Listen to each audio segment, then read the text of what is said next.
మీరు అంటున్నట్టు కులాలకు సంబంధించి కాదు అన్నట్టుగా మీరు అన్నారు కాన్ఫ్లిక్ట్. లాస్ట్‌లో అంబేద్కర్ గారి విగ్రహం ఒకటుంది. ఆహ్, ఇప్పుడు సోషల్ మీడియాలో గానీ, ఇక్కడ జనరల్‌గా పబ్లిక్‌లో గానీ ఉన్న ఒక ఒపీనియన్ 2 క్వెషన్‌లు మిమ్మల్ని అది అడుగుతాను, మీరు క్లియర్ చేస్తారని అనుకుంటున్నాను.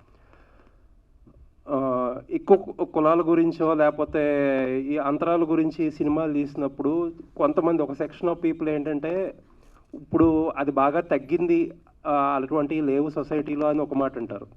ఇంకొకటి ఏంటంటే, చాలామంది తెలంగాణలో తక్కువ, ఆంధ్రాలో ఎక్కువ ఇలాంటి ఇష్యూస్ అని అంటారు. అసలు మీరు పుస్తకాలు ఎక్కువ చదువుతారు, తెలంగాణ సమాజం గురించి ఎక్కువ సినిమాలు తీస్తారు కాబట్టి మీరు చెప్పండి అది. సో ఈ కథ విషయానికి వస్తే, ఈ కథ ఒక సబాల్టర్న్ ఏరియాలో జరిగే ఒక సబాల్టర్న్ ఈస్థెటిక్స్ని రిప్రజెంట్ చేసే క్లాస్ వేరియేషన్ ఉన్నటువంటి కాన్ఫ్లిక్ట్ని బేస్ చేసుకొని ఉన్నటువంటి ఒక రస్టిక్ ఎంటర్టైనర్ ఇది love story.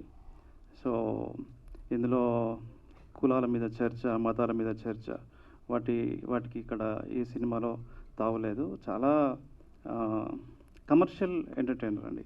Commercial in the sense అంటే అందరికీ ఆమోదయోగ్యంగా ఉండేటువంటి కథగా మేము ఫీల్ అవుతున్నాం.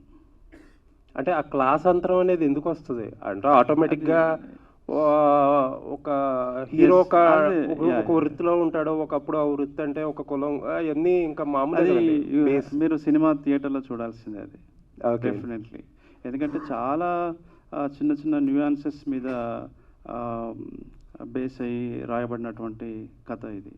సో దేన్ని కూడా అంత పూర్తిగా మనము ఎక్స్ప్లెయిన్ చేయలేని విషయం అది. So you have to watch in theatres only. And నేను అడిగిన రెండో క్వశ్చన్, ఈ కులాలకు సంబంధించిన గొడవలు ఇవి ఆంధ్రాలోనే ఉంటాయి, తెలంగాణలో తక్కువ అన్న దాని గురించి ఏం చెప్తారు? ఎందుకన్నా అవన్నీ నాకు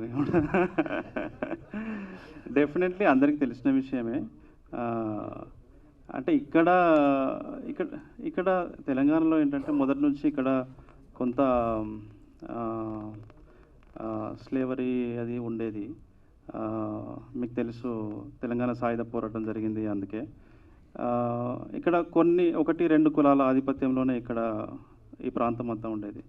ఆంధ్రాలో అలా కాదు, అక్కడ చాలా కాంపిటీషన్ ఎక్కువ, ఆధిపత్య కులాలకే ఎక్కువ కాంపిటీషన్ అక్కడ. కాబట్టి వాళ్ళ మధ్యలో కొట్లాట్లు అక్కడ ఎక్కువగా ఉంటాయి. సోషల్ మీడియా వచ్చిన తర్వాత మీకు అందరికీ తెలిసిన విషయం, డిజిటల్ మీడియా వచ్చిన తర్వాత అది చాలా పెరిగిపోయింది. గ్రూపులు అది అంటే బయట తిట్టుకోవడం కొట్టుకోవడమే కాదు, ఇప్పుడు ఆన్లైన్లో కూడా తిట్టుకోవడం కొట్టుకోవడం అనేది జరుగుతుంది. సో ఇది వదిలేస్తే సినిమాలో మాత్రం ఈ చర్చ ఏమి ఉండదు. కంప్లీట్గా ఇట్స్ లైక్ మాస్ ఎంటర్టైనర్ అండి. మీరు నేను చెప్తున్నాను కదా, పక్కా మాస్ ఎంటర్టైనర్ ఇది, రస్టిక్ మాస్ ఎంటర్టైనర్.